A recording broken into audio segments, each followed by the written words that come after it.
குடும்பமே கதிகலங்கி போய் நிற்கையில் இங்கே ராஜ் என்ன பண்ணுறாங்க, ஒரு முடிவு எடுக்கிறாங்க. அத்தை மாமா நீங்கள் 2 பேரும் எனக்காக நீங்கள் பேசிக்கணும் அப்படிங்கிறாங்க.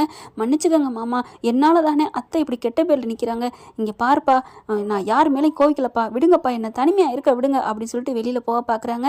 எப்போவுமே வீட்டில் சண்டை வந்தால் பாண்டியன் வெளியில் தான் போவார் இல்லையா?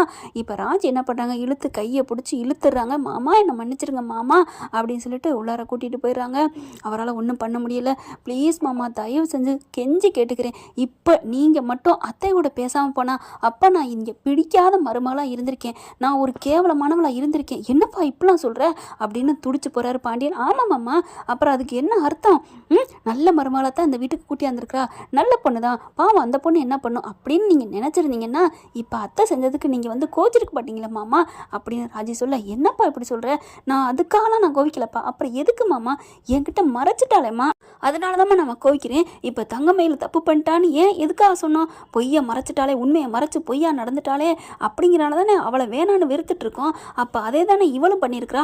ஐயோ மாமா, அவங்க நல்லது நடக்கணும்னு பண்ணிட்டாங்க மாமா, எனக்காக நீங்கள் எதுவும் தப்பாக நினச்சிக்கிட்டு உங்களுக்கு எதுவும் ஆயிடக்கூடாதுன்னு பண்ணிட்டாங்க மாமா அப்படின்னு சொல்ல. அதே மாதிரி தான் அவளும் நினச்சிருப்பா அப்படிங்கிறாங்க. இப்போ என்ன மாமா நீங்கள் சொல்கிறீங்க, தங்கமயிலும் அத்தையும் ஒன்றா அப்படிங்கிறாங்க.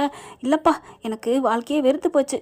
சரி மாமா, நீங்கள் வெறுத்து போச்சுன்னு சொல்லிட்டீங்கல்ல, நான் இந்த வீட்டுக்கு வந்ததுனால தானே வெறுத்து போச்சுன்னு சொல்கிறீங்க. கதிரே என்னை மனசார ஏற்றுக்கிட்டான், நானும் அவரை மனசார நினச்சனால தான் என்னை பெற்ற தாய் தகப்ப இங்கே வீட்டு வாசலில் வந்து நின்று என்னை கூப்பிட்டப்ப நான் போக மாட்டேன்னு சொல்லிட்டேன். எனக்கு என் அத்தை மாமா, என் அக்கா, கூட பிறந்த அக்கா மீனா அக்கா, என் புருஷன் எல்லோரும் இருக்காங்கன்னு நான் நம்பி அங்கே போக மாட்டேன்னு சொன்னேன். ஆனால் நீங்கள் எல்லாரும் நான் வந்ததை ஒரு வேஸ்ட்டு பொருளாகவும் ஒரு இடம் அப்படின்னு நினச்சிட்டு என்னை நல்லா மனசார ஏற்றுருந்தீங்கன்னா இப்போ நீங்கள் அத்தை கூட நீங்கள் கோச்சிருக்க மாட்டீங்க. பரவாயில்லம்மா, நீ நல்லதான் பண்ணியிருக்க, நல்ல மருமகளை தான் வீட்டுக்கு கூட்டி வந்திருக்க அப்படின்னு அவங்களோட கொஞ்சம் கோச்சிட்டு நீங்கள் மனசார பேசியிருப்பீங்க. ஆனால் சுத்தமாக பேசவே மாட்டேன், உடஞ்ச கண்ணாடி அப்படி இப்படின்னு சொல்லிட்டீங்க மாமா, இனிமேல் நாங்கள் இருக்க மாட்டேன் மாமா அப்படிங்கிற கதிர். ஏய் ராஜி, சும்மா இரு, என்ன நீ பாட்டுக்கு பேசிகிட்டு இருக்க, குறுக்க பேசாத, அட சும்மா இருங்க கதிர் அப்படின்னு சொல்லிட்டு. இங்கே பாருங்க மாமா, இப்போ அத்தை வந்து என்னை கட்டிட்டு வந்தாங்கன்னா நீங்கள் கோவமாக இருக்கீங்க. என்னப்பா நீ, இல்லை மாமா அதுதான் அர்த்தம், நான் இந்த வீட்டில் இனிமேல் இருக்க மாட்டேன், இப்போவே நான் வீட்டை விட்டு கிளம்புறேன் அப்படி சொல்லையில. என்னப்பா சொல்கிற? ஆமாம் மாமா, ஆனால் இன்னொன்று, அந்த வீட்டுக்கு நான் போக மாட்டேன், அந்த வீட்டுக்கு இந்த வீட்டுக்கு கம்பேர் பண்ணால் இது எனக்கு கோபுரம் மாதிரி, இந்த கோபுரமே என்னை தள்ளி வச்சு பார்க்குது அப்படிங்களா, அந்த வீட்டுக்கு நான் போவேனா, எங்கேயோ போகிறேன், எங்கேயோ ஹாஸ்டல் இருக்குது, ஆதரவற்ற இல்லங்கள் இருக்குது, அங்கே போய்க்கிறேன் அப்படின்னு ராஜி கிளம்புறாங்க பெட்டி எடுத்துகிட்டு. மீனாவும் கதிரும் பின்னாடியே வராங்க. ராஜி என்னம்மா நீ, என்ன இந்த அக்கா விட்டுட்டு போறியா? பரவாயில்லக்கா, இருக்கட்டும்க்கா, நீங்கள் எல்லோரும் ஒன்றா இருந்துக்கங்க, என்ன வேண்டா பொருளாக தான் நினைக்கிறாங்க. கதிர் உடனே, இங்கே பாரு ராஜி, யாராவது நினச்சாங்களா, நான் நினச்சேனா? இல்லை எங்கள் அப்பா அம்மா ஒன்றே எதுவும் நினைக்கலப்பா அப்படிங்கிறாங்க.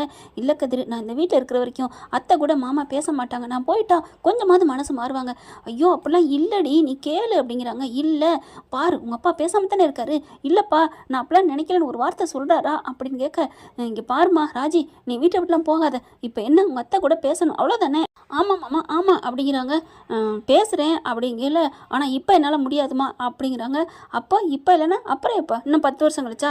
முடியாது மாமா, முடியாது, நான் கிளம்புறேன் அப்படின்னு சொல்லிட்டு ராஜி வீட்டை விட்டு டக்குன்னு சூட்கேஸ் எடுத்துகிட்டு பேக் எடுத்துகிட்டு கிளம்புறாங்க.